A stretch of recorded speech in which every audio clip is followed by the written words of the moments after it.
Ada sesuatu yang begitu menawan tentang es. Itu bisa menjadi indah lapisan es yang berkilauan di atas padang rumput atau es yang berkelap-kelip di atap rumah. Itu juga bisa mematikan. Kaca licin di jalan yang gelap atau es yang sama dari sebelumnya terlepas dan meluncur ke arah kepalamu seperti belati yang jatuh.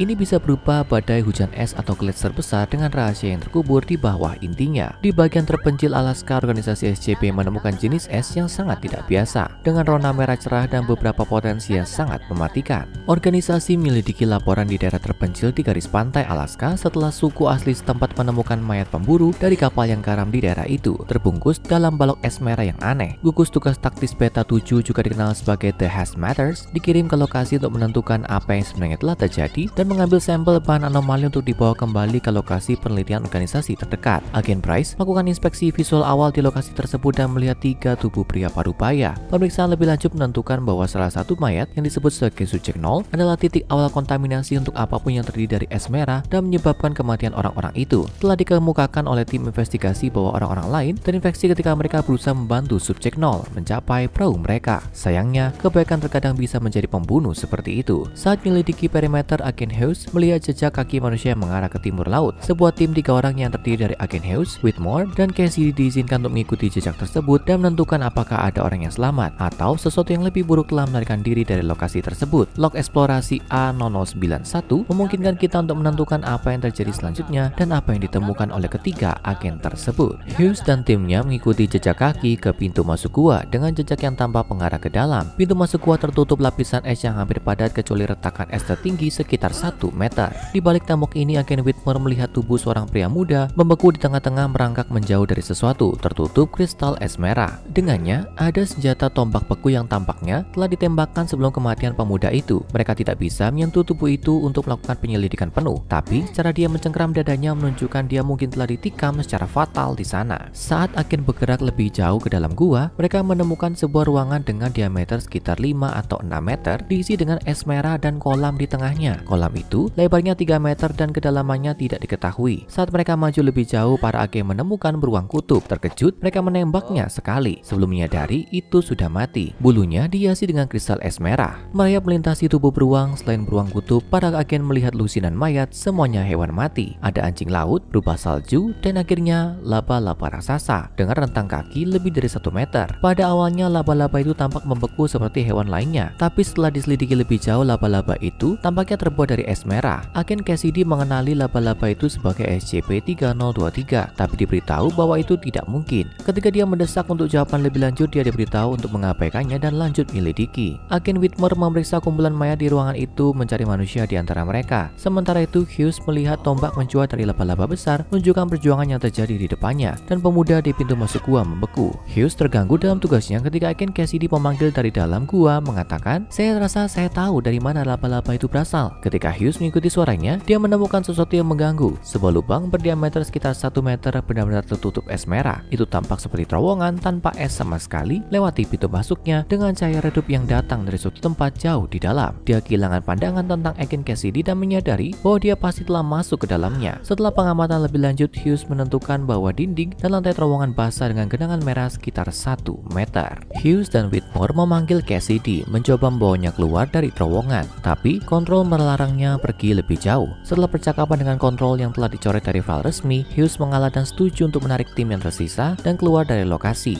Hughes dan Whitmore meninggalkan gua tanpa insiden lebih lanjut dan kembali ke markas organisasi. Meskipun tim pemulihan tingkat D dikirim ke gua untuk mencarinya, tubuh Agen Cassidy tidak pernah ditemukan. Gua diblokir dari publik untuk menghindari kontak sipil lebih lanjut dengan es merah dan air merah di dalamnya. Meskipun asal-usul es merah di Alaska tidak diketahui secara pasti, gua ini dan kolam jauh di dalamnya dianggap sebagai sumber penularan ini. Penyebab resmi kematian yang tercatat dalam catatan untuk mayatnya ditemukan di Alaska adalah pendarahan internal. Tapi, apa yang sebenarnya terjadi pada mereka adalah sesuatu yang jauh lebih buruk. Orang-orang ini telah berubah dan membeku dari dalam keluar. Darah mereka berubah menjadi es dan sel-sel mereka menjadi padat satu persatu. Suhu lingkungan yang rendah di daerah tersebut diperkirakan telah memperlambat proses pembekuan. Kamu mendengarnya dengan benar. Dingin membuat mereka tidak membeku lebih cepat. Kedengarannya berlawanan dengan intuisi. Ini memperpanjang kematian mereka dan membuat mereka tetap sadar sampai akhir. Bahkan ketika tubuh mereka membeku, sel-sel mereka berbalik melawan mereka. Mereka terjaga dan sadar akan semuanya. Orang-orang malang ini bersentuhan dengan itu dan kehilangan nyawa mereka karena zat yang dikenal sebagai SCP-009. SCP-009 dalam bentuk cairnya dipertahankan pada suhu antara -100 dan 0 derajat Celcius, menyerupai air sulingan biasa selain warnanya yang merah cerah. Itu berperilaku berlawanan dengan air, mencapai keadaan padat beku pada suhu yang lebih tinggi dan menguap menjadi gas seperti uap pada suhu di bawah -100 derajat. Upaya untuk memeriksa struktur atom SCP-009 tidak dapat mencapai hasil yang meyakinkan. Substansi tampak seolah-olah terdiri dari molekul air biasa, meskipun jelas itu lebih dari sekedar air biasa. SCP-009 tampak relatif tidak berbahaya pada pandangan pertama, tapi potensi bahayanya yang sebenarnya terletak pada kemampuannya untuk mencemari larutan berbasis air, mentransfer sifat-sifatnya kepada mereka. Caranya yang terkontaminasi mulai menunjukkan perilaku yang tidak biasa, yang sama seperti SCP-009, membeku pada suhu di atas 0 derajat dan menguap pada suhu di bawah -100. Telah terbukti secara efektif mencemari es, uap, teh, jus buah, air laut, dan darah dalam proses yang memakan waktu antara 3 menit dan beberapa jam. Sifat-sifat terkait ini menimbulkan pertanyaan tentang apa yang mungkin dilakukan SCP-009 dan cairan yang terkontaminasi olehnya jika mereka melakukan kontak dengan tubuh manusia. Beberapa anggota tingkat D digunakan sebagai subjek uji terpapar SCP-009 dalam lingkungan yang terkendali dan diamati dari jarak yang aman. Saat pertama kali terpapar SCP-009, subjek uji melaporkan tidak ada yang aneh kecuali sedikit sensasi hangat di permukaan kulit mereka. Kemudian embun beku mulai terbentuk di seluruh permukaan area yang terbuka saat panas tubuh subjek menaikkan suhu zat tersebut. Proses ini memakan waktu antara 1 menit dan beberapa jam, di mana kristal es mulai terbentuk di sepanjang lapisan atas kulit. Tahap ini dikenal sebagai konversi permukaan. Pada tahap berikutnya, konversi jaringan dalam, peningkatan suhu SCP-009 yang terus-menerus menyebabkan efek reaksi melalui tubuh subjek. Kristal es terbentuk di sel dan di seluruh darah. Subjek tetap hidup dan sadar selama tahap ini. Rincian tentang tahap keempat dari proses telah dihapus dari catatan resmi, tapi aman untuk mengatakan bahwa sesuatu yang mengerikan telah terjadi. Setelah beberapa eksperimen ini dilakukan, pengujian pada subjek tingkat D yang masih hidup secara resmi dihentikan. Ada kemungkinan eksperimen pada SCP-009 mengenai aplikasi potensialnya untuk fusi dingin, tapi ini juga akhirnya dihentikan setelah kecelakaan bencana di lokasi uji organisasi yang tidak disebutkan namanya. Lokasi itu benar-benar hancur dan bagian dari agen utama yang melakukan penelitian fusi dingin masih belum ditemukan. Untuk saat ini, SCP-009 disimpan di bawah penahanan yang ketat dan hanya diuji dalam keadaan tertentu yang sangat diatur. SCP-009 disimpan dalam tangki penyimpanan tertutup dari logam campuran tahan panas. Itu tidak boleh terkena suhu yang lebih tinggi dari 0 derajat Celcius kecuali ada pengujian resmi yang disetujui organisasi yang sedang dilakukan. Cairan berbahan dasar air tidak diperbolehkan dalam jarak 30 meter dari area penahanan. Tangki penyimpanan dilengkapi dengan sensor suhu yang harus dipantau setiap saat untuk mencegah suhu di dalam naik dan tetap dingin oleh 3 unit pendingin yang berbeda.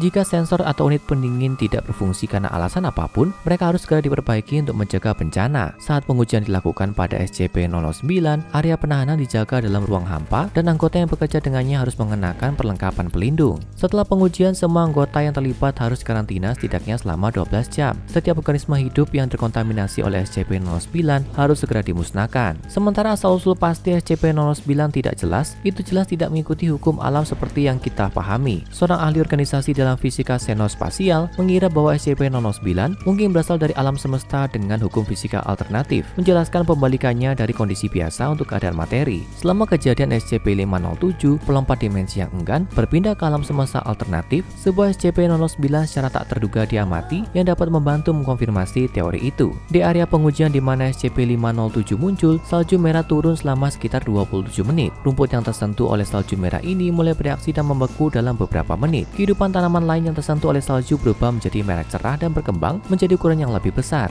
Itu juga mulai menumbuhkan tentakel biru cerah yang ditutupi dengan lendir merah. Setelah pemeriksaan lebih dekat, lendir itu ternyata terdiri dari sejumlah kecil SCP-009. Itu menimbulkan pertanyaan tambahan, misalnya, bagaimana tanaman ini dapat bertahan dari paparan konstan terhadap SCP-009? Masalah ini sedang diselidiki, tapi teori yang berlaku adalah bahwa tanaman ini adalah contoh kehidupan tanaman dari alam semesta asli SCP-009. Apapun itu dan dari manapun asalnya, itu seharusnya tidak boleh bersentuhan dengan bentuk kehidupan organik yang ada di bumi. Ya, kecuali dibekukan sampai mati oleh tubuhmu sendiri terasa seperti pengalaman yang menarik bagimu. Garis pantai tempat SCP-009 pertama kali ditemukan dan korban pertama yang tercatat ditemukan terletak sangat dekat dengan laut. Untungnya, area kontaminasi yang tepat cukup kering dan dingin untuk mencegah es merah menyebar. Tapi jika itu bahkan beberapa meter lebih dekat ke air, es itu bisa menyebar ke Samudra Pasifik Utara. Dengan kontaminasi skala itu, ini bisa dengan mudah menginfeksi ribuan orang, mungkin menyebar ke bagian air lain dan memicu peristiwa kepunahan global. Karena ancaman ini, beberapa anggota organisasi SCP mengusulkan agar SCP-009 ditingkatkan ke tingkat Keter untuk mencerminkan bahayanya bagi umat manusia. Namun, permintaan ini ditolak ditolak karena tindakan penahanan yang efektif saat ini. Es merah tidak dapat menyebar ke inang baru, menginfeksi pasokan air dan mengubah semua makhluk hidup menjadi sekam beku untuk sekarang. Mari kita berharap kita tidak melihat badai salju merah dalam waktu dekat. Sekarang tonton SCP-1861 kru HMS Peter Shamer dan horor hujan pencuri tubuh SCP-3300 untuk mengetahui lebih banyak SCP yang akan membuatmu takut untuk kembali ke air.